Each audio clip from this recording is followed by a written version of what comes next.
সবচেয়ে বড় ধাক্কা সবাই মনে হয় খেলেছে নাপোলিকে হারতে দেখে। আমরা দুজন মিলে মানে তিনজন মিলে আমরা যেভাবে কারাবাগ এবং আয়াক্সের ম্যাচ প্রেডিক্ট করেছি যে আয়াক্স এই ম্যাচ থেকে উঠতে পারবে না, আয়াক্স আমাদের সবার মুখে ঝামা ঘষে দিয়েছে। বেনফিকা জোজে মরিনিও দেখিয়েছেন যে আন্তোনিও কন্তের এগেইনস্টে তিনি কতটা এফিশিয়েন্ট ছিলেন।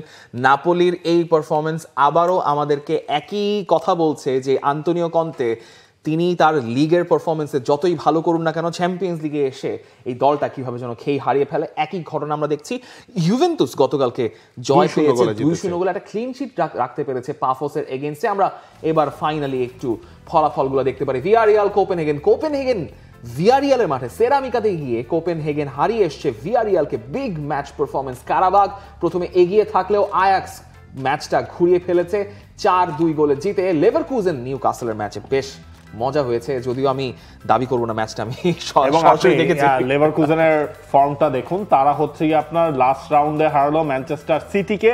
এইবার তারা আরেক ইংলিশ অপোনেন্ট নিউক্যাসলের সাথে 2-2 গোলে ড্র করলো নিজেদের মাঠে যেয়ে। বেনফিকা তারা হারিয়ে দিল নাপোলিকে। এই জায়গায় আসলে প্রেডিকশনটা উল্টে গেছে ইউভেন্টাসের জন্য।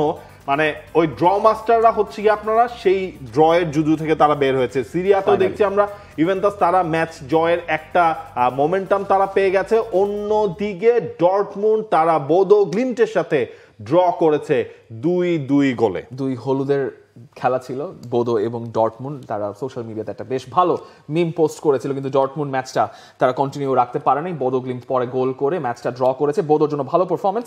কথা হচ্ছে আমাদের তো আগের রাতেও বেশ কিছু ইন্টারেস্টিং ম্যাচ ছিল যেগুলো নিয়েও কথা বলা দরকার। মঙ্গলবার রাতে কাইরাতের মাঠে অলিম্পিয়াকোস 1-0 গোলে জিতে এসছে। বিগ পারফরমেন্স অলিম্পিয়াকোসের জন্য, যদি তারা পরবর্তীতে অন্তত আনসিডেড কোয়ালিফিকেশনের জন্য কোয়ালিফাই করতে চায় রাউন্ড অফ 16-এর, সেইটা তাদেরকে সাহায্য করবে। বায়ার্ন মিউনিখ পিছিয়ে গেল, কিন্তু Lennart Karl what a guy Bayern 3-1 গোলে জিতে নিয়েছে ম্যাচটা। শেষ দিকে জোনাথন তা তিনিও একটা গোল করলেন। আতালান্তা তারা চেলসিকে হারিয়ে দিয়েছে 2-1 গোলে। আতালান্তাকে আপনি এখন টপ 8-এই খুঁজে পাবেন। অন্যদিকে চেলসিকে কেন আমরা বলছি মোস্ট আনপ্রেডিক্টেবল টিম এবার ইউরোপের টপ 5 লিগের বেশি আলোচনা করা দলগুলোর মধ্যে, সেটা পারফরমেন্স আবারও হচ্ছে চেলসি আপনার দিল যে যারা ফর্মে ছিল তারাই হচ্ছে নাই। চেলসি কি ক্রিকেটের পাকিস্তান আমি জানি না। এবং আপনার আরেকটা জিনিস আমি দেখছিলাম, চেলসি ওই যে আপনার বার্সেলোনাকে হারালো, এরপর হচ্ছে কোনো ম্যাচে চেলসি জিততে পারে নাই। মোনাকো 1-0 গোলে গ্যালাতাসারাইকে তারা হারিয়ে দিয়েছে। পিএসভি তাদেরকে হারিয়ে দিয়েছে। আতলেটিকো মাদ্রিদ পিএসভির মাঠে যে বার্সেলোনা 2-1 গোলে ফ্রাঙ্কফুর্টের এগেইনস্টে জিতেছে। শুরুতে গোল কনসিড করেও ইন্টার মিলান তারা হেরে গেছে লিভারপুলের এগেইনস্টে। অন্যদিকে টটেনহ্যাম 3-0 গোলে স্লাভিয়া প্রাহাকে হারিয়েছে মঙ্গলবার রাতে। যে তিনটা ম্যাচ নিয়ে কথা অল্প করে না বললেই না, সেটা হচ্ছে লিভারপুল এখন কি করবে। আর্নে স্লট লাস্টের দিকে বলেছেন এখন যে ধরনের সিচুয়েশন তৈরি হয়ে আছে, ম্যাচের পারফরমেন্স নিয়ে আমরা অতটা হয়তো কথা না বললেই ভালো, কারণ একদিন হয়ে গেছে। আলটিমেটলি লিভারপুলে ব্রাইটনের ম্যাচে মোহামেদ সালাহ স্কোয়াডে থাকবেন কি থাকবেন না, কিংবা মোহামেদ সালাহ আদৌ থাকবেন কি না, আর্নে স্লট বলছেন সেটা পুরোটাই ডিপেন্ড করছে আসলে মোহামেদ সালাহর উপর। মানে পুরো বার্ডেনটা, এই পুরো ফিয়াস্কোর পুরো বার্ডেনটা তিনি মোহামেদ সালাহর উপর চাপিয়ে দিয়েছেন, which is a wise decision. একদিক থেকে আপনি যদি একজন কোচ হন, একটা প্রিমিয়ার লিগ আপনি জিতেছেন, এর বাইরে আসলে আপনার ফেইনুরদের হয়ে কিংবা AZ আলকামারের হয়ে মোটামুটি হচ্ছে বিটস অ্যান্ড পিসেস সাকসেস আছে। আপনাকে প্রিমিয়ার লিগে আপনার অথরিটি স্ট্যাম্প করতে হবে। তিনি চ্যাম্পিয়ন্স লিগের প্রেস কনফারেন্সের আগে তিনি এই কথাও বলেছেন, তিনি ভদ্র নম্র কিন্তু তিনি দুর্বল না। তিনি বুঝতে পারছেন যে তার উপর একটা প্রেশার পড়ছে। এবং মোহামেদ সালাহ, আমি এবার একটু মোহামেদ সালাহর প্রসঙ্গেও কথা বলি। মোহামেদ সালাহ যে ধরনের ক্রিটিসিজম পাচ্ছেন জেইমি ক্যারাগার থেকে শুরু করে ব্রিটিশ মিডিয়ার, তিনি সেটা ডিজার্ভই করেন না। তিনি তার ক্ষোভের জায়গাটা বলেছেন, কিন্তু আপনি এই কাজটা পাবলিকালি করতে পারেন না। আপনার হয়তো জিনিসটাকে আরেকটু রিজার্ভ ওয়েতে করার যথেষ্ট সুযোগ ছিল, মোহামেদ সালাহ সেই কাজটা করেন নাই। সেটা নিয়েই হয়তো কথাবার্তা হতে পারে, কিন্তু পুরো ব্যাপারটার যে ভারটা, যেটা আসলে ম্যানেজমেন্ট কিংবা আর্নে স্লটের মানে ঘাড়ে পড়তো, সেটা পুরোপুরি মোহামেদ সালাহর উপর চাপিয়ে দিয়েছেন যে মোহামেদ সালাহ ডিসিশন নেবেন যে তিনি কি করতে চান।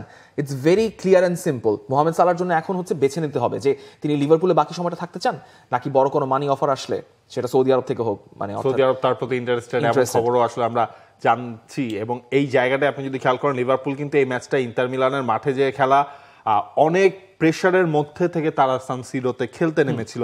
সবজলাইয়ের একেবারে শেষ দিকটার গোলে এই ম্যাচটা হচ্ছে তারা 3 পয়েন্ট পেল। তারপরও দেখেন আর্নে স্লট কিন্তু এখন কিছুটা পরিবর্তনও তিনি করেছেন দলের খেলায় মানে ওই 4-4-2 ডায়মন্ডে হচ্ছে কি আমরা দেখলাম লিভারপুলকে হচ্ছে কি অপারেট করতে, মিডফিল্ডটা অনেকটা ডায়মন্ডের মতো হচ্ছে কি আপনার ওয়ার্কআউট করেছে সাম কেসেস, সেটা হচ্ছে কি আপনার ফল এনে দিয়েছে। মিডফিল্ডের সলিডিটিটা মনে হচ্ছে আপনার সাম কেসেস সেটা একটু বেড়েছে যখন আপনি ইন্টার মিলানের ওই উইং নির্ভর ফুটবলটার এগেনস্টে আপনি খেলবেন, এবং এই জয়টা হচ্ছে কি স্লটের ওপর থেকে প্রেশার কমিয়েছে, প্লেয়ারদেরকে মনে একটা রিলিফের জায়গায় আসলে লিভারপুল এনে দিয়েছে। ইনফ্যাক্ট প্লেয়ারদের পারফরমেন্স আগের ম্যাচে মনে হয়েছে they played up to their games. যদিও অ্যালেক্সিস ম্যাকালিস্টারের পারফরমেন্স নিয়ে লিভারপুল একটা মাথা ব্যথা থাকতে পারে, ডায়মন্ড শেপে তাকে একদম টিপ অফ দ্য ডায়মন্ড খেলানো হয়েছিল, সেখানে আমি আবারও বলতেই পারি যে আমার ফেভারিট ফ্লোরিয়ান ভিয়েতসকেও খেলিয়ে দেখানো যেতে পারে, সেই হয়তো ব্যাপারগুলো রয়েছে, কিন্তু পুরো দলের সিস্টেমটাই আসলে ওয়ার্কআউট করতে পারে। আপনি তো মাত্র 2টো ম্যাচ খেলালেন ডায়মন্ড শেপে, 4-4-2 ডায়মন্ডেই যদি তারা স্টিক টুগেদার করতে চায়, ইজাক এবং একিটিকের ডুওটা কিভাবে কাজ করবে সেটা নিয়ে অনেক মানে এখন it's going back to zero, it's going back to ground zero. Mohammad Salah যদি যদি থেকে যান সেক্ষেত্রে কিভাবে ইন্টিগ্রেট করবেন সেটা আর্নে স্লটের জন্য অনেক চিন্তা ভাবনার ব্যাপার রয়েছে। তবে আপনি হয়তো বলতে পারেন লিভারপুল হয়তো এই সিজনে কোনো সিলভার ভার্জন কম্পিট করার মতো অবস্থায় অন্তত মানসিকভাবেও নাই, কারণ অনেক জায়গায় ওয়ার্কআউট করতে হবে এবং পিএসজির চাইতেও একটা বড় পারফরমেন্স দিয়ে আসলে তাদের পুরো সিজনে ব্যাক করতে হবে। বার্সেলোনার জন্য কি কোনো শঙ্কার জায়গা পেলেন কিনা গতকালকে? দেখুন, ফ্রাঙ্কফুর্টের এগেইনস্টে তারা শুরুতে গোলটা কনসিড করলো, এবং যেটা আমরা মানে ম্যাচের আগেই আমরা কথা বলছিলাম, বার্সেলোনা তো তাদের হাইলাইনটা মেনটেন করবে এবং ফ্রাঙ্কফুর্টের হচ্ছে গিয়ে পেস এবং ইন্টেন্সিটি তাদের হচ্ছে গিয়ে রয়েছে। ফার্স্ট গোলটা যেভাবে বার্সেলোনা কনসিড করলো পুরো হচ্ছে গিয়ে আপনার সেটার একটা রেপ্লিকেশন আমরা হচ্ছে গিয়ে দেখলাম, ওই হাইলাইন ডিফেন্স সেটাকে ক্রস করে চলে যাওয়া, এরপর হচ্ছে গোলের সুযোগটা চলে আসা। ইনফ্যাক্ট গার্সিয়া যদি আপনার হচ্ছে গিয়ে 2-3টা সেভ না করতো ম্যাচের রেজাল্টটা অন্যরকমও হতে পারতো। তারপরও বার্সেলোনা হচ্ছে গিয়ে আপনার যেইটা প্লাস পয়েন্ট হয়েছে যে জয়টা তারা পেয়েছে, লা লিগায় তারা এগিয়ে রয়েছে, চ্যাম্পিয়ন্স লিগে তারা হচ্ছে গিয়ে জয়ের দেখাটা পেলো, এইটা হচ্ছে ওভারঅল মেন্টালি এই দলটাকে আসলে বুস্ট আপ করবে। হ্যাঁ, রাশফোর্ড যদি লাস্টের দিকে ওইরকম মিস না করতেন তাহলে ডিফারেন্সটা আরো বেড়ে যেত এই ম্যাচটায়। কুন্দে মানে সেকেন্ড গোলটাই আপনি দেখেন যে মানে লিটারালি তিনি ওই সেকেন্ড গোলটা ওইখান থেকে এইভাবে করে ফেলবেন সেটা হচ্ছে কেউ কিন্তু ধারণা করেনি, জাস্ট মাথাটা ঘুরিয়ে দিলেন। বার্সেলোনার জন্য বিগ ম্যাচ রেজাল্ট, কাম্প নউতে চ্যাম্পিয়ন্স লিগ ফিরেছিল সেই ম্যাচটা, যেটা বার্সেলোনার অ্যাটলিস্ট চ্যাম্পিয়ন্স লিগ পয়েন্ট টেবিলের খাতিরে একটু দরকার ছিল, কারণ যখন আপনি চ্যাম্পিয়ন্স লিগের পয়েন্ট টেবিলটা দেখতে যাবেন তখন বার্সেলোনাকে আপনি টপ 8-এ খুঁজে পাবেন না। চ্যাম্পিয়ন্স লিগের পয়েন্ট টেবিলটা আমরা একটু দেখবো, যেই চ্যাম্পিয়ন্স লিগের পয়েন্ট টেবিলের শীর্ষ 8-এর শুরুর নামটা মিকেল আর্তেতার। আর্সেনাল 6 ম্যাচে 6 জয়, 18 পয়েন্ট, গোল ডিফারেন্স ইজ 16। সেই জায়গায় বায়ার্ন মিউনিক এই আর্সেনালের কাছেই হেরেছিল, সেই কারণে বায়ার্ন মিউনিকের পয়েন্ট 15। আবার পিএসজি বায়ার্ন মিউনিকের কাছে হেরেছিল, সেই পিএসজি গতকালকে ড্র করেছে, তার কারণে এই 4 পয়েন্টের এবং 5 পয়েন্টের একটা গ্যাপ রয়েছে। পিএসজি আছে 3 নম্বর স্থানে, ডিফেন্ডিং চ্যাম্পিয়ন্সরা। বাকি জায়গায় যদি আমরা দেখি 13 পয়েন্ট নিয়ে ম্যানচেস্টার সিটি, তারাও রয়েছে পয়েন্ট টেবিলের 4 নম্বরে। রিয়াল মাদ্রিদকে এই রাউন্ডে হারিয়েছে তারা, আতালান্তা চেলসিকে হারিয়ে উঠে এসেছে 5 নম্বর জায়গায়। ইন্টার মিলান রয়েছে 6-এ, রিয়াল মাদ্রিদ এই রাউন্ডে কোনো পয়েন্টই পায়নি, ইনফ্যাক্ট রিয়াল ইন্টার কেউই কোনো পয়েন্ট পায়নি। অ্যাটলেটিকো পিএসভি কে হারিয়েছে এবং তারা উঠে এসেছে টপ 8-এর মধ্যে। অ্যাটলেটিকোরও কিন্তু একটা জাম্প হয়েছে এই জায়গায় আমরা বলতে পারবো। ইনফ্যাক্ট হচ্ছে কি আপনার অ্যাটলেটিকো শেষ দিকটা যে আমরা ইউভেন্টাসকে পাবো, ইউভেন্টাসেরও বড় একটা জাম্প হয়েছে, তবে 9 থেকে পরের 16 নম্বর পজিশন, অর্থাৎ প্লে অফে যারা ফার্স্ট প্রায়োরিটি পাবে সেই দলগুলোর মধ্যে লিভারপুল তারা রয়েছে 6ষ্ঠ রাউন্ড শেষে। ডর্টমুন্ড এই রাউন্ডে ড্র করেছে, তারা 10 নম্বরে। টটেনহ্যাম, নিউক্যাসল, চেলসিও 10, স্পোর্টিং সিপি তাদের পয়েন্টও 10, বার্সেলোনার পয়েন্টও 10। আপনি যদি খেয়াল করেন এই 12 থেকে 10 এখানে আপনি খুঁজে পাবেন 8টা দলকে। মার্সি জিতেছে, মার্সি রয়েছে 16 নম্বর পজিশনে। এখানেই সিডেড স্পটগুলো শেষ, যারা প্লে অফে একটা ড্রতে তারা অ্যাওয়ে ম্যাচটা খেলবে হোমে, কিন্তু পরবর্তীতে যে 17 থেকে 24 নাম্বার স্থানগুলো রয়েছে সেগুলোও কিন্তু খুবই গুরুত্বপূর্ণ। সেখানে আপনি খুঁজে পাবেন ইউভেন্টাসকে। ইউভেন্টাস ফাইনালি ম্যাচটা জিতে অন্তত 6 থেকে 9 এসছে, কারণ তাদের অবস্থানে এর আগে 22 নম্বর জায়গায় ছিল। গ্যালাতাসারাই ম্যাচটা হেরে গিয়েছে বটে, কিন্তু তারপরও তাদের আগের ম্যাচের রেজাল্টগুলোর কারণে তারা এখনো ভালো জায়গাতেই বসে আছে, চাইলে তারা ওই 9 থেকে 16 নম্বর জায়গাতে উঠে আসতে পারে। মোনাকো, লেভারকুজেন, পিএসভি তারা ম্যাচটা হেরে গিয়েছে আতলেতিকোর কাছে। কারাবাগ ম্যাচ হেরেছে আয়াক্সের কাছে। সবচেয়ে ঝামেলার নামটা এই জায়গাটার মধ্যে, অর্থাৎ আমরা যদি দেখি যে সবচেয়ে বড় বিপদে থাকতে পারে আসলে নাপোলি। তবে নাপোলি হচ্ছে আপনার আশা নিতে পারে গেলবার পিএসজি কে দেখে, পিএসজি অলমোস্ট এরকম একটা জায়গা থেকে প্লে অফ খেলে তারা সেখান থেকেই পরে চ্যাম্পিয়ন্স লিগ জেতার মতো রেকর্ড করেছিল। জানুয়ারি মাসে নাপোলি চেলসির ম্যাচটা আছে, সেটা চেলসির যেমন ভাগ্য করে দিবে তারা টপ 8-এ থাকতে পারবে কিনা, কিংবা নাপোলি আসলে কোথায় শেষ করবে।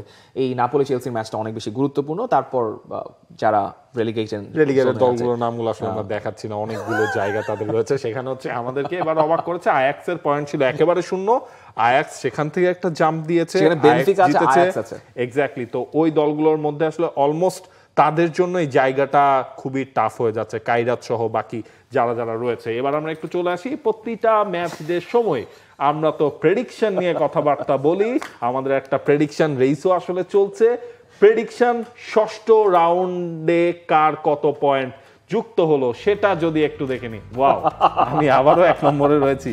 নাবিল খান সবসময় নাম্বার 1, সেফ খেলে খেলে তিনি আপনি একটা আপনি এই রাউন্ডে হচ্ছে গিয়ে মাত্র 15 পয়েন্ট পেয়েছেন। আপনাকে বড় ধরাটা আসলে কে দিয়েছে?